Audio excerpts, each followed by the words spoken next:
Selection mind के video में आपका स्वागत है। आज हम बात कर रहे हैं राजा मान सिंह तोमर के बारे में। इसके पहले भी हमने मध्य प्रदेश के कई विद्वानों, कई व्यक्तित्वों, कई योद्धाओं, कई वीरांगनाओं के बारे में भी अध्ययन किया हुआ है। साथ ही कई आदिवासी नेताओं के बारे में भी हमने चर्चा की हुई है।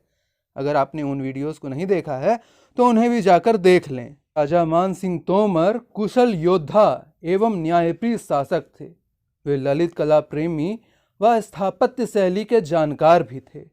आपके शासनकाल में स्थापत्य कला, संगीत, साहित्य, व्यापार इत्यादि के क्षेत्र में अभूतपूर्व प्रगति हुई। इसलिए आपके शासनकाल को ग्वालियर के इतिहास का स्वर्ण युग भी कहा जाता है। ग्वालियर किले पर भव्य मानसिंह महल, गुजरी महल हिंदू स्थापत्य शैली के अनुपम उदाहरण हैं। अगर आप हमारे चैनल में नए हैं तो सब्सक्राइब करें, शेयर करें अपने दोस्तों के साथ और वीडियो को लाइक करना भी ना भूलें। आज हम बात कर रहे हैं ग्वालियर राज्य को स्वर्ण युग देने वाले राजा मान सिंह तोमर के बारे में। ये एक कुशल राजनीतिक, एक योद्धा ही नहीं बल्कि उच्च कोटि के संगीतकार भी थे।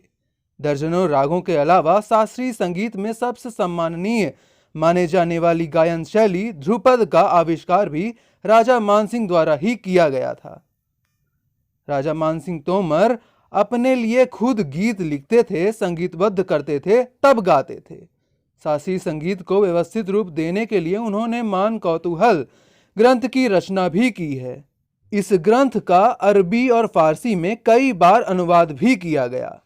मान सिंह की गाई राग रागनियों के प्रभाव से सूफी संगीतकार भी काफी प्रभावित हुए और सूफी संगीत में भी काफी इसका प्रभाव पड़ा।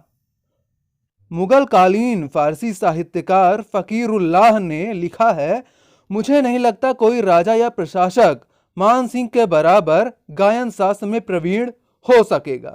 मान सिंह तोमर के बारे में लिखित रूप से चर्चा करते हैं। परिचय। मान सिंह तोमर तोमर वंश के महान शासक और संगीतकार थे। इनका समय काल ग्वालियर में शासन करते हुए 1486 से 1516 ईस्वी। जानकारी के स्रोत रोहितारागढ़ का शिलालेख।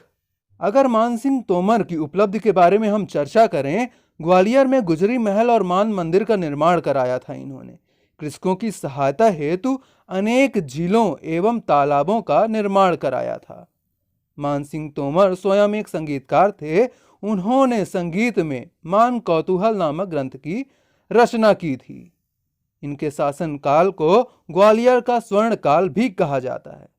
गुजरी महल, मान मंदिर, मान कौतूहल ग्रंथ और इसी कारण ग्वालियर का स्वर्ण काल इनके शासन काल को कहा जाता है। 1517 में इब्राहिम लोदी ने ग्वालियर पर आक्रमण किया था।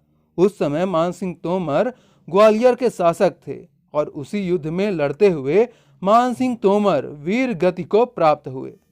ग्वालियर किले पर कई बार राजा मान सिंह की स्मृति में मान मंदिर, महल और सहस्त्रबाहु मंदिर के बीच के परिसर में अंतर्राष्ट्रीय ध्रुपद समारोह का आयोजन भी किया जाता है। राजा मान सिंह के बारे में एक लाइन कही जाती है, एक वाक्य कहा जाता है, राजा मान सिंह की तलवार ही नहीं तान भी गूंजी थी। इस प्रकार राजा मान सिंह तोमर ने ग्वालियर क्षेत्र का सामाजिक, आर्थिक व राजनीतिक विकास सुनिश्चित किया है। साथियों, आज के वीडियो में हमने जाना राजा मान सिंह तोमर के बारे में। हम मिलेंगे आपसे अगले वीडियो में। तब तक के लिए आप स्वस्थ रहें और पढ़ते रहें।